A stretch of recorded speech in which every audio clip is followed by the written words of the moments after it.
Hi, it's Michael.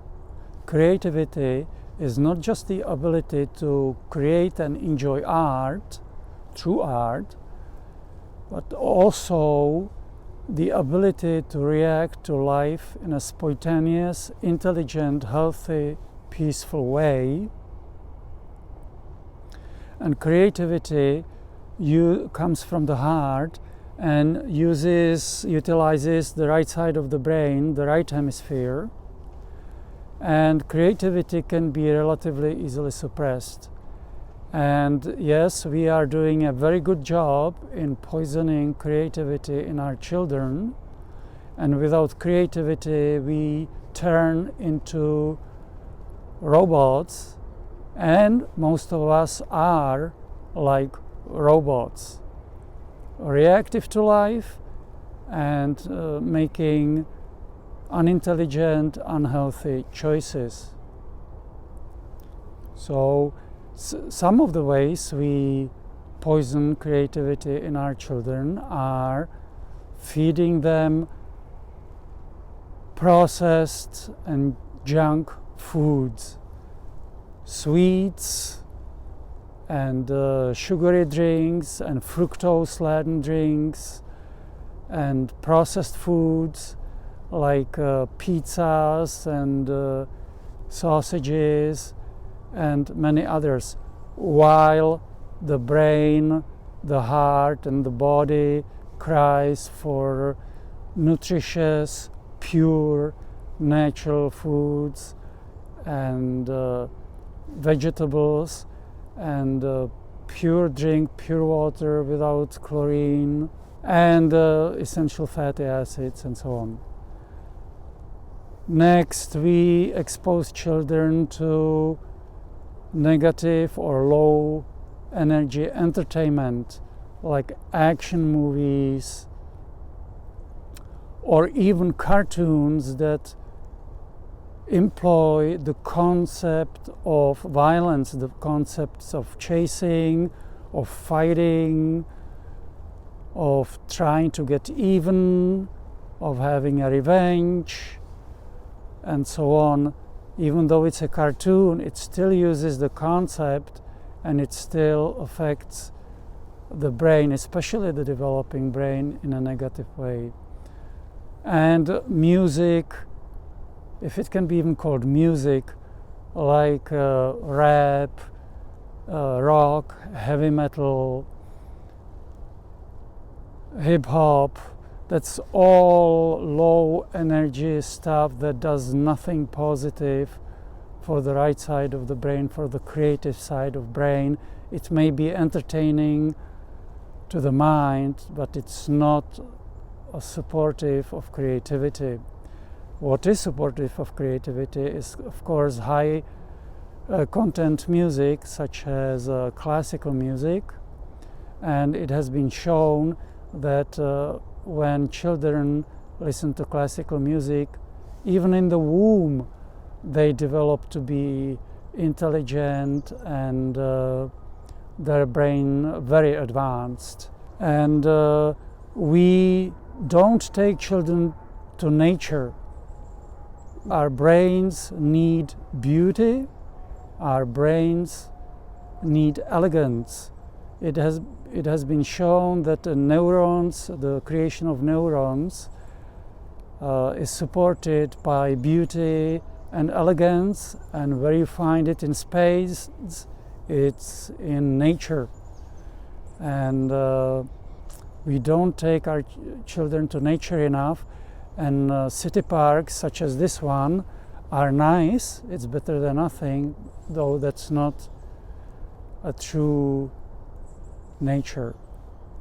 Also, we provide children with toys that represent fighting negativity, viciousness, such as toy guns, toy tanks, toy fighter jets. We give them toys representing dinosaur. Like, what the heck? Dinosaur were vicious carnivorous animals. Why would anybody want children to play with the representation of vicious carnivorous animals. Does that make sense? And so on. So what supports the child's healthier development are toys that support a more spontaneous creativity, like toys allowing assembling things that are not predetermined. If something is already, if an outcome is predetermined and the children only puts building blocks together to create something predetermined, it may be entertaining, but it's not really creative. So there are things that enable children to put together things that can be anything the child imagines it to be, and that's one of the keys. And speaking of predetermined outcomes, and not only that, there are also other aspects of it. Computer and video games, not helpful at all. Yes, they may be helpful to the left hemisphere, to the mechanistic, intellectual, robot hemisphere. Yes, they are helpful to it. So children can learn to use computers and respond to computers. That has nothing to do with creativity by itself. Computer games, video games, not helpful to creativity. And yes, there are smart people, extremely smart people, geniuses, that has nothing to do with creativity. Like, for example, one of the most known, Elon Musk, the founder of Tesla, extremely intellectual guy, a genius, yet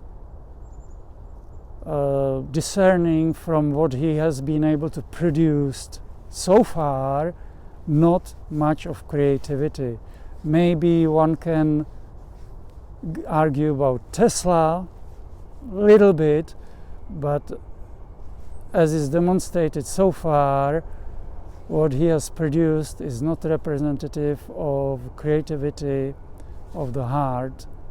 So just a genius, just university degrees, doctorates doesn't mean anything. There can be very clever robots, and there are very clever robots. We also provide kids with wireless communication devices and wireless entertainment devices that use electromagnetic frequency, and again, that is not helpful. Smartphones and so on, the child brain is developing. Well, the brain is developing all the time, especially in children, and the electromagnetic radiation is not helpful.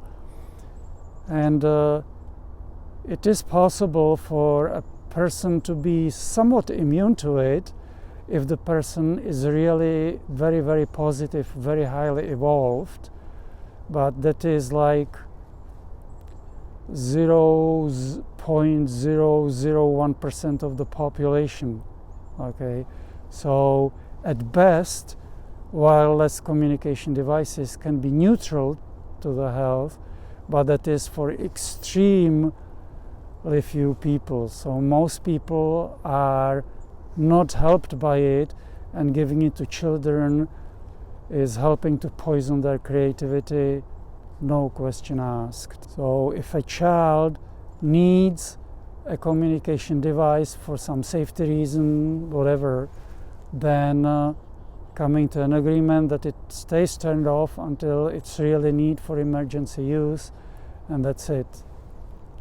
And if you say, well, how can I trust my child to follow it, to be honest, to honor it when I'm not with the child? Aha, here we come to the robot-like scenario versus creativity. A creative child would agree to it and would follow it, at least most of the time, while a robot child, of course, would mostly ignore it. And also we exposed our children to dysfunctional family environments, It has been said that 9 out of 10 families are dysfunctional. Parents argue, and eventually they even divorce, and this is very hard on the children. Even if the parents argue behind the closed doors, so the children may not be consciously aware of it, but subconsciously they are very aware of it, and it impacts them in a major way, because especially the subconscious mind of the child and even the conscious mind owns the argument, in the sense that they see themselves as being the cause of the argument, and that creates a major emotional block that can hamper the child for the rest of the life, and it can close the heart of the child, and that kills the creativity for sure. Okay, so of course ideal situation would be to have children when we are ready for it, and to live in harmony. It's better to have 1 billion people on this planet that live in harmony than 10 billion people on this planet that are in a constant emotional wars. So because most of us has been roboticized by all these poisons, all these negative environments, then how to get out of it? And true healthcare techniques are extremely important for it. Naturopathic, chiropractic, neuro-emotional technique, extremely important neuro-emotional technique and chiropractic together. It cannot be overstated. They help discharge all these subconscious emotional blocks and subconscious positionalities that hamper the individual, that roboticize the individual. Also guiding the children and ourselves towards religiousness and spirituality. And here we have to be careful not to indoctrinate them, not to brainwash them with it, just guiding them towards it. It has been said by very highly evolved spiritual people, and it is obvious that when kids are led towards religiousness and spirituality gently, then they evolve appreciation of life, of beauty, and they respect themselves and they respect others more. This is all part of creativity, right? So this is all for this talk. If there are any questions or comments, they can be left below the video. And I wish you a healthy and joyful life. Michael out.